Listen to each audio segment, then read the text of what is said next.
என் அன்பு குழந்தையே, உனக்கான நல்ல விஷயங்களை செய்து கொடுப்பதற்காகவே உன் தாயானவள் இன்று உன்னை தேடி வந்திருக்கின்றேன். என் பிள்ளையே, இத்தனை நாளும் நீ ஏங்கித் தவித்த ஒரு உறவு இன்று உன்னை தேடி வரப்போகின்றது. அந்த உறவு உன்னை தேடி வருவதற்கான நேரமும் நெருங்கிவிட்டது.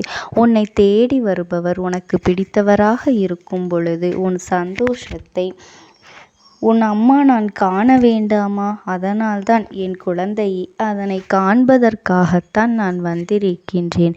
எந்த விஷயம் உனக்கு சந்தோஷத்தை கொடுக்கின்றதோ அந்த விஷயம் உன் வாழ்க்கையில் உனக்கு நிம்மதியை கொடுக்கப் போகின்றது.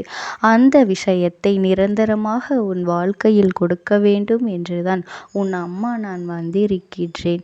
நீ எல்லளவும் கூட இந்த அம்மாவின் மீது சந்தேகப்பட வேண்டாம்.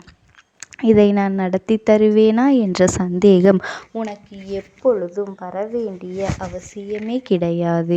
என் தங்கமே, உன்னுடைய விருப்பத்தை நிறைவேற்றி தர வந்திருக்கின்றேன். யார் வேண்டுமானாலும் எப்படி வேண்டுமானாலும் இருந்துவிட்டு போகட்டும். அதை பற்றி எல்லாம் என் தங்கமே நீ கவலைப்பட வேண்டாம். உன்னோடு உனக்கு பிடித்தவர் நிச்சயமாக வரப்போகின்றார். அவர் யார் என்று உன் அம்மா நான் இன்று உனக்கு சொல்லிவிடப் போகின்றேன்.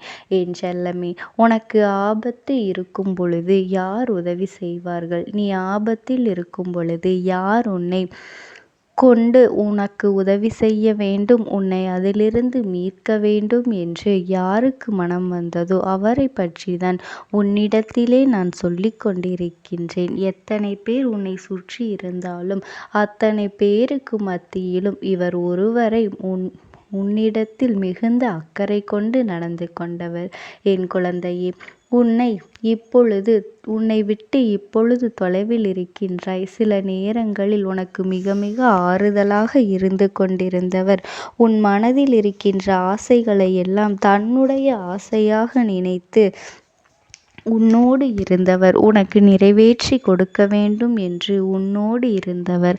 ஆனால் இன்று உன்னை விட்டு தொலைவில் இருந்து கொண்டிருக்கின்றார். உன்னை பற்றி நீ எப்பொழுதுமே நினைக்கின்ற விஷயங்களை விட உன்னை பற்றி, உன்னுடைய ஆசைகளை பற்றியும் உன்னுடைய கனவுகளை பற்றியும் இவர்தான் அதிகமாக நினைத்து கொண்டிருக்கின்றார்.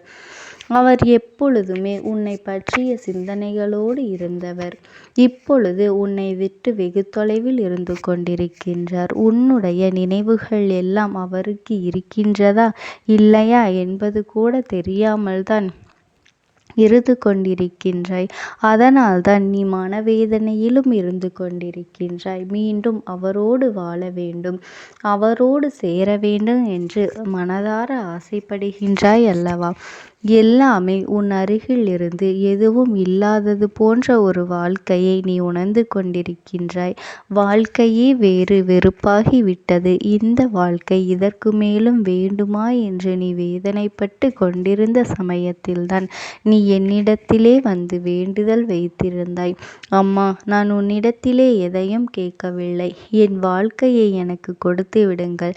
நான் எப்படியெல்லாம் இந்த வாழ்க்கையை வாழ வேண்டும் என்று நினைத்தேனோ அது எல்லாம் இப்பொழுது வாழ முடியாமல் போய்விடுமோ? இப்பொழுது எதுவுமே இல்லாமல் வெறுமையாக இருக்கின்றேன்.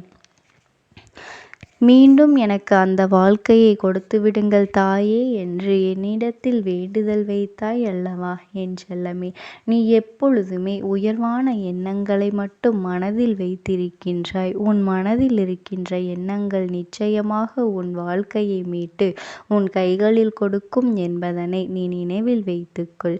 என் செல்லமே, இனி உன் வாழ்க்கையில் நல்லது மட்டுமே நடக்கும். நீ என்னை மனதார நம்பிதானே என்னிடத்திலே வந்து உன்னுடைய வேண்டுதல்கள் ஒவ்வொன்றையும் சொல்லியிருக்கின்றாய். உன்னுடைய வாழ்க்கையையும் கடந்த கால வாழ்க்கையையும் நினைத்து நீ வேதனைப்பட்டு கொண்டிருக்கின்றாய் அல்லவா? இதற்கு முன்பு எத்தனையோ சந்தோஷங்களை நமக்கு பரிசாக கொடுத்த வாழ்க்கை இன்று வெறுமையை மட்டுமே பரிசாக கொடுத்து கொண்டிருக்கின்றது. இனிமேல் இந்த வாழ்க்கையை நாம் சந்தோஷமாக வாழ்வோமா என்ற சந்தேகம் உனக்கு முன்பு இருக்கலாம். ஆனால் இந்த அம்மா உன்னோடு பேசிய பிறகு நிச்சயமாக அந்த எண்ணம் உன்னிடத்திலே இருக்கவே கூடாது. என் தங்கமே, உன்னுடைய வாழ்க்கை எல்லாவற்றையும் மறந்து இனிமேல் நீ நிம்மதியாக வாழப்போகின்ற நாள் வெகு தொலைவில் இல்லை, மிக அருகிலேயே உனக்கு எல்லா சந்தோஷங்களும் கிடைக்கப் போகின்றது. என் தங்கமே, உன்னுடைய அந்த உறவு உன்னை தேடி வருகின்ற நேரம் நிச்சயமாக உன் வாழ்க்கையில் உன்னை பிடித்த தீய சக்திகள் எல்லாம் உன்னை விட்டு விலகி ஓடப் போகின்றது. என் செல்லமே, நீ அவரை பற்றி அவர் பிறந்ததற்கு முக்கியமான காரணம் அந்த தீய சக்திதான். அது என்ன சக்தியாக இருக்கும் என்று நீ எனக்கு தெரியும். நான் சொல்லுவது தீய சக்தி சில மனிதர்கள்தான் என்பதனை நீ புரிந்து கொள்ள வேண்டும். என் தங்கமே, ஒருவரினுடைய வேண்டாத சூழ்ச்சிகளினால்தான் உன்னுடைய உறவு உனக்கு பிடித்தவர் உன்னை அந்த சூழ்ச்சி வலையில் சிக்கிக்கொள்ள வைத்து உன்னை இத்தனை துன்பங்களுக்கும் ஆளாக்கி வைத்து விட்டார்கள். இன்னும் அதிலிருந்து மீள முடியாமல் தான் அவர்கள் தவித்து நின்று கொண்டிருக்கின்றார்கள்.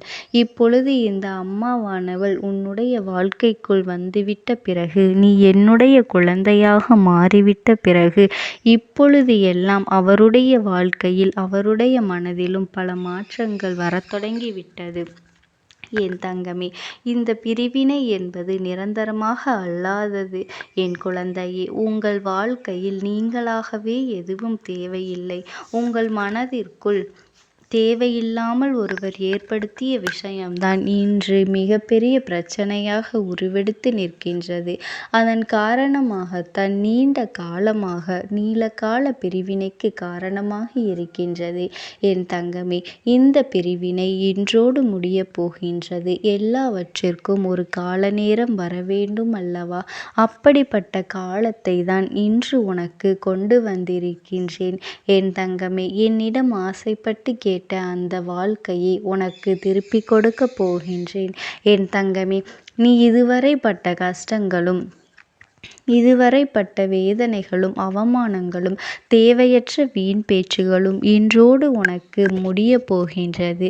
இதையெல்லாம் மாறக்கூடிய நேரம். நீ நம்பிக்கையோடு இருந்து இந்த அம்மாவினை வணங்கி இந்த அம்மாவினிடத்திலே எல்லாவற்றையும் பெற்றுக்கொள்ள வேண்டும். என் செல்லமே, நீ கேட்டதை இந்த அம்மா நான் நிச்சயமாக நடத்தி கொடுத்து விடத்தான் போகின்றேன். என் மீது சந்தேகம் கொள்ளாமல், என்னுடைய வேண்டுதல் என்றுமே பலிக்காது என்று எதிர்மறையாக எண்ணாமல், என்னுடைய வேண்டுதல்கள் இன்று பலிக்கப் போகின்றது, இன்று எல்லாமே எனக்கு நல்லதாகவே நடக்கப் போகின்றது என்று எண்ணி எதிர்மறை கருத்துக்களை தவிர்த்துவிட்டு, எனக்கு எதுவும் நடக்காது, என் வாழ்க்கையில் எப்பொழுதும் துன்பங்கள்தான் வரும் என்று எதிர்மறையாக எண்ணிக்கொண்டிருக்காமல் நேர்மறை எண்ணங்களோடு இந்த அம்மாவின் மேல் நம்பிக்கை வைத்து உன்னுடைய செயல்களை நீ செய்யத் தொடங்கும் பொழுது உனக்கான அனைத்தும் உன் கைகளில் கிடைக்கும் என்பதனை நீ மறந்து விடாதே.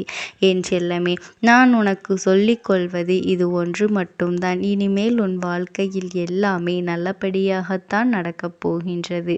இது நல்லபடியாக அமைய வேண்டும் என்றால் யாருடைய தலையீட்டையும் உங்களுடைய குடும்ப வாழ்க்கையில் நீ ஏற்படுத்தக்கூடாது. ஏனென்றால் உன் குடும்ப வாழ்க்கையை அழித்துவிட வேண்டும் என்றுதான் சிலர் சூழ்ச்சிகளை செய்து கொண்டிருக்கின்றார்கள். உன்னுடைய குடும்பத்தை பிரித்து கொண்டிருக்கின்றார்கள். ஆனால் உன்னுடைய தேவையற்ற பேச்சுகளையும் நீ கேட்டு உன்னுடைய குடும்ப உறவுகளை நீ பகிர்ந்து கொள்ளாதே. மூன்றாம் நபரின் தலையீடு உங்களுடைய குடும்ப பிரிவினைக்கு காரணமாக இருக்கின்றது. மீண்டும் அதே ஒரு சூழ்நிலையை உன் வாழ்க்கையில் நீ உருவாக்கி விடக்கூடாது. ஏனென்றால் நீ நன்றாக இருப்பது, உங்கள் உறவு ஒற்றுமையாக இருப்பது மற்றவர்கள் கண்களுக்கு உறுத்தத்தான் செய்கின்றது. அதனால் என் தங்க பிள்ளையே, நீ எதை நினைத்தும் கவலைப்படாதே. இந்த தாயானவளினுடைய அன்பும் ஆசீர்வாதங்களும் என் அன்பு குழந்தைக்கு என்றென்றைக்கும் முழுமையாக கிடைத்து கொண்டே இருக்கும். ஓம் சக்தி. ஓம் ஆதிபராசக்தி.